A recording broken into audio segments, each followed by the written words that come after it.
Hello, everyone. Good afternoon. Thank you so much to Rodine for the invitation to present. It's been an absolutely remarkable program, one that I've enjoyed a lot. And I should also thank August for putting this together and for doing the outreach program as well. I actually got to use it as an excuse to connect with my family members who are much farther away from Durham. So we all logged in at the same time, and we were able to connect over some of the things that you showed. I have a little nephew who thinks you're a magician, but I told him you're a real one, though. So that was really fun. So again, I'm gonna try to share my screen, and hopefully that reflects well. Volker, I hope that looks good. All right, good. Thank you. I got the signal. So thank you again so much for the invitation. And I know we're running a little behind schedule. I'll try to walk through my slides as fast as I possibly can. But the story I'm going to share with you today, really, my lab is a stem cell engineering lab. And much of what we do is to develop platforms and engineer cues that would tell stem cells what to do. And we are intentional about it in that we try to tell them to become very specific things that we want. And so we try to figure out what signals are necessary to get stem cells to commit to a specific cell type. So how do we get a stem cell to become a brain cell or a kidney cell, and then use that strategy to engineer an in vitro platform that would mimic human tissue and organ level functions. So we use these platforms in vitro to help us understand disease mechanisms and also how human tissues and organs interact with pathogens, even including COVID-19, the SARS-CoV-2. Virus, which I would, if time allows, I'll show you a little bit of work that we're doing more recently in that regard. So I wanted to start off with one of my personal favorite images, and this just shows you a colony of human embryonic stem cells, bottom here in blue, that are differentiated into neurons. So I captured this image when I was a graduate student, where I designed a biomaterial platform that specifically tells these cells to become neurons. And the reason this, for me, this work was exciting because it really uncovered a ability of stem cells to respond to not just the molecular signals that we provide them, but also the biophysical properties of the material can play just as an important role in guiding their fate decision. So a lot of my earlier work really included integrating stem cell biology with biomaterials and device designs to help guide cell fate decisions, but also understand tissue development. But much of our recent effort in my current lab has been trying to use this technology in another direction, where we're trying to address a problem that is perhaps more common than I ever imagined until I was a postdoc. I did not realize how many people across the world are suffering from kidney disease. And it turns out that about 10% of the world population suffers from the disease. In the United States, it's even worse, with more than 15% actually of the adult population. And the problem is that there are no targeted therapies.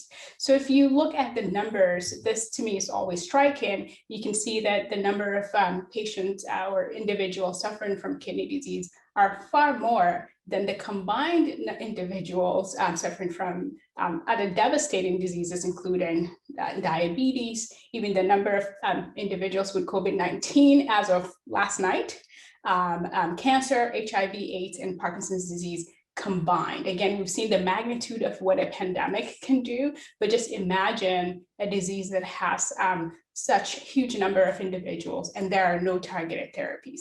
So if you look at some of the most devastating outcomes of the disease, which is death or organ failure. In fact, much of it happens right here in the United States, but also in India and China. But the reality is that this disease is a global disease. Almost every country is affected by this disease. And again, there are really no targeted therapies. So for patients who have chronic kidney disease, most of them end up on dialysis. And as you can see, it could be children, adults, men, women, it does not discriminate. It affects everybody. The options are either that or getting an organ transplant.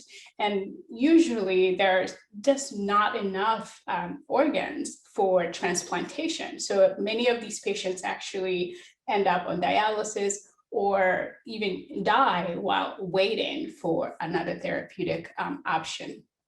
So these really are some of the motivations really for a lot of my more recent work. And the challenges in the field have been that kidney disease is actually often a very silent disease. So by the time it's diagnosed, the patient has progressed to a very severe stage. And there are no ways to reverse it or halt its progression to end-stage kidney failure. So there are also no good models for studying human kidney biology, except for humans. And as you know, that from an ethical perspective, that's not feasible to do. So a lot of our current understanding of human biology relies solely on animal models primarily. And as you've heard from other speakers, including Mark Summers, pointed out that humans also are not like just large rodents. We have very different biology. And in fact, the kidneys are one of the organs that has a very distinct developmental pathway and also even functional characteristics than that of other animals. So a lot of times, the things we learn from these animal models don't translate well to humans. So in my lab, we have several core research areas to try to address some of these challenges. And one of our strategies is to develop methods that would allow us to drive cells like stem cells to become organ-specific cell types, in this case, kidney cells. The idea there is that if we can engineer a cell or tell a cell what to become, we would get to understand mechanistically what's necessary for that cell to become that organ-specific cell type and how those processes are affected during disease progression. We then integrate into microfluidic devices and other engineered platforms these cells that we derive from stem cells to help us develop a patient-derived model, specifically human patients, so that we can use the platform for biomarker discovery and also for drug screening and even nephrotoxicity testing. So it turns out that more than 70% of drug candidates actually fail during clinical trials because of toxicity to the kidneys, and there are no good models to actually detect that before these drugs actually make it into humans. So we're hoping that some of these technologies could help bridge that gap. We envision extending this technology to potentially engineer artificial organs or devices that could work as extracorporeal systems for replacing kidney function in patients who have lost functions in that organ. Other strategies in the lab include developing or identifying new regen pathways that we could actually tune using either using gene circuits and other technologies to induce regeneration in human kidneys. This is a bit unusual for the field of nephrology because one of the main functional unit in the kidneys that's more likely to cause a patient to progress to end-stage renal failure does not regenerate or repair itself easily when it's injured. So, but we're hoping that this strategy could actually give us new ways of designing therapies for the kidneys. So our initial efforts, we looked at what the key functional unit in the kidney is. And so you're looking at a cross-section of the kidney, and primary functional unit in there is the nephron. So this includes the glomerulus with the tubules and also the collecting duct. So the glomerulus happens to be the primary site for blood filtration. As you, I'm sure, already know, the primary function of the kidney is to remove toxins from your blood. In fact, you cannot live without your kidneys, you die, which is why patients have to be hooked up to these machines multiple days per week, several hours each day. It also happens to be the primary target in a lot of drug toxicities. One interesting fact also is that almost every genetic mutation associated with kidney disease has products that localize to the glomerulus. So you can imagine if we had an engineered model of this model or the system in the kidney, we might have a way of screening drugs and understanding better some of the disease mechanisms. When we tried to develop this model, just like a lot of other labs who've been trying to do this, we encountered a problem in terms of the kidneys. The human kidneys, there are just no commercial source of functional kidney cells. As you can imagine, it requires a highly invasive procedure to get kidney cells, and because they don't repair themselves, you just simply cannot have access to those cells, or they don't replenish themselves. So most of the time, what researchers get is what's been discarded from the clinic, and the reason it would be discarded is because it's not good. So we didn't really have good, a reliable source of cells. And the second is the lack of culture matrices with the proper structure and endothelium-lined vasculature that would be required for studying kidney function. So we imagined two technologies that could potentially help us address some of these limitations in the field. And one was to develop a method for driving stem cells to differentiate into the kidney cells that we needed, and then integrating this with a fluidic platform, because you can't study kidney function on a traditional tissue culture plate or a system when the primary function really is also blood filtration and reabsorption. So you need that fluidic circuit.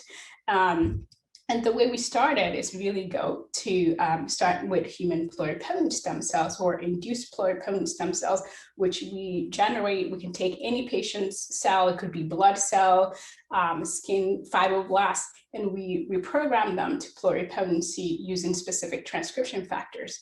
Now, these cells have the capacity to self-renew indefinitely, meaning that they can make more and more of themselves forever or virtually forever.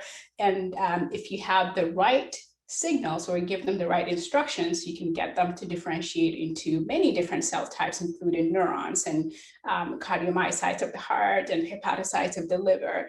But there were no methods to drive them to the kidney cells that we needed. So that's kind of where I had to start this. And the way my approach, at least, was that if we want to get to the kidney, so this is showing you a simplified view of the tree of tissue development.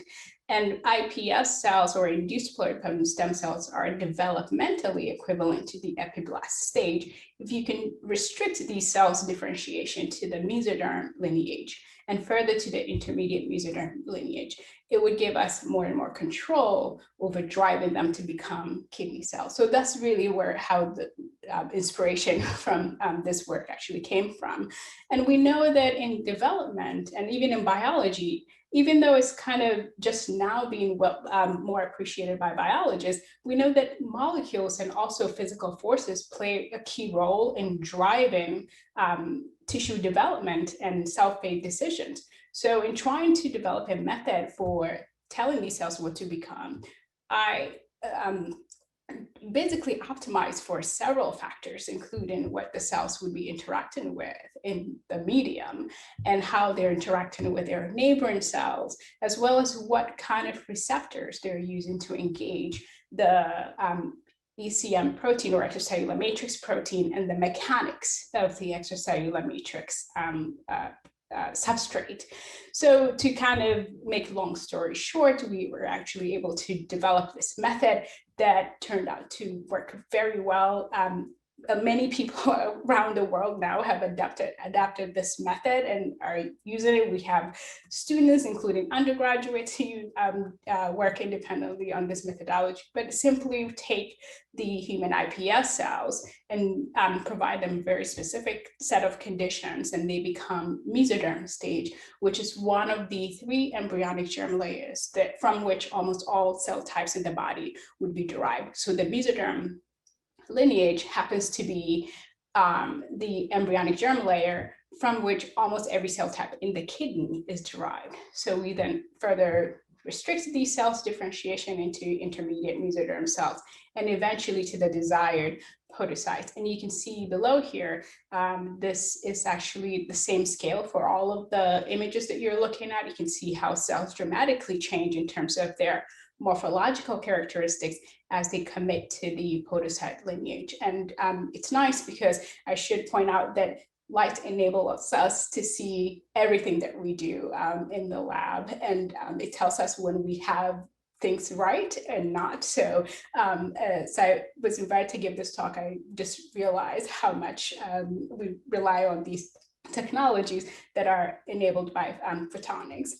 And also we characterize the cells to make sure that they express markers that are important for podocyte development and also function, which includes nephrin, Wilms tumor 1 protein, podocin, and also ApoL1. In fact, many of these proteins, if their function is disrupted, the cells would simply not, the kidneys would basically not function properly.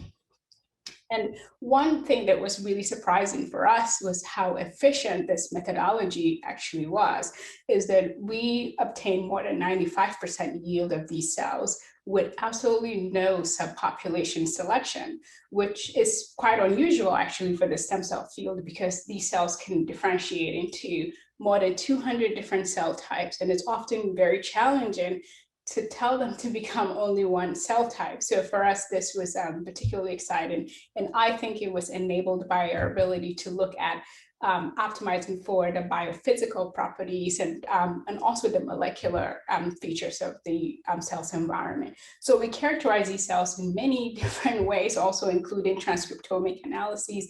And you can see that the stem cell-derived podocytes are much more similar to a podocyte cell line established from human kidney biopsies, even more so than the parent cell line. And if we look at closely at functional classification of these genes, you can see that genes that are associated with podocyte development and function were highly enriched in these human iPS-derived podocytes, which really was encouraging for us. So we also observed something that really, there were no in vitro models that could recapitulate this. So it was the first time that we demonstrated in vitro that a stem cell derived podocyte could develop these highly specialized processes, that podocytes use these to form interdigitations in the kidney and form that filtration barrier. And you can see that they form both primary, secondary, and in some cases even tertiary processes. In fact, it required SEM to be able to visualize these processes because we don't really see them using standard tissue culture light microscope.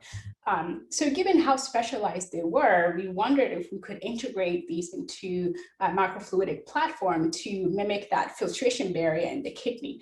Around the same time, we were challenged actually by DARPA to create models of about 10 different organs in the human body, and the kidneys were one of them, but had not been possible to engineer before.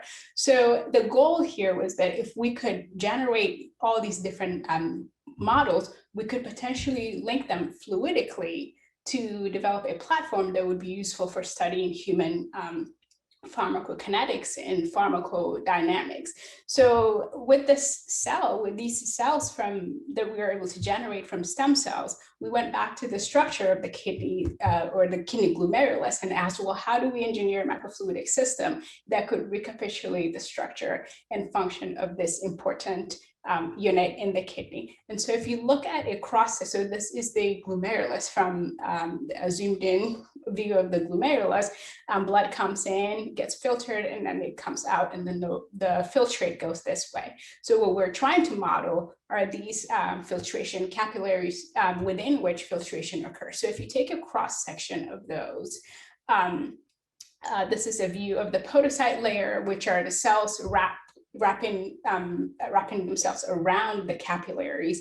You can see that they're separated from endothelial cells by a glomerular basement membrane. So we wanted to be able to recapitulate this compartmentalized structure and also how the cells are organized and patterned in the tissue. We envisioned microfluidic system that would have dedicated fluidic compartments so that we can mimic the urinary filtrate and also the vascular compartment and ask questions about whether toxins or other molecules could be filtered across this barrier. So we had this micro-engineered microfluidic systems made from PDMS. Now in my lab, we're exploring other materials, particularly for the membrane. But the basics of it is that we have a top fluidic channel and a bottom fluidic channel. The two fluidic channels are separated by a membrane. And there are also vacuum channels that allow us to apply vacuum and stretch and relax that membrane that's separating the two channels. So with this design in mind, and keeping in mind that we wanted to model the structure from the kidney, this is actually an actual image of the device. And if you take an anatomy of that system or the microfluidic device, you see the capillary channel and the urinary channel, as well as the vacuum channels that are separating the two, or that are on either side of the fluidic system, that would then allow stretching the device to apply mechanical strain. And you've seen profiles of mechanical strain in several talks in this symposium, so I don't need to tell you too much about that. But I think I'm being told to hurry up, so I'm going to try to go faster. Okay. So this is basically a view of the setup of the device, and I should just point out that Emulate, which is a startup company in Boston, took this design and has now put it in a much more user-friendly interface. I think a lot of my biology students get really terrified with this particular setup, although I like it. They think it's too busy. So we now have this much more user-friendly system that we use in the lab. But you can see that we're able to derive this tissue structure that really allow us to develop a model that more closely recapitulates the tissue-tissue interface of the kidney filtration barrier. I'll skip this, but we were able to really discover a new developmentally relevant phenomenon using this device in ways that we couldn't have modeled using a traditional system. So we demonstrated the system allows for selective filtration of molecules, much as our kidneys would. And so now it provides us a platform for modeling several diseases, including this adriamycin-induced kidney injury that's caused mostly in patients with undergoing chemotherapy. Yeah, but so I would just kind of go to the end, I guess. Anyway, we've been able to use this to show that the kidneys are also affected by COVID-19 disease. I think that most people probably know by now that the kidneys are one of the organs that are highly affected in kidney disease. And so we've been able to use this model to show that there's direct infection of kidney tissue by COVID-19 virus, the SARS-CoV-2 virus. I apologize for going over. I thought I was actually on time, but I'll stop here. Thank you.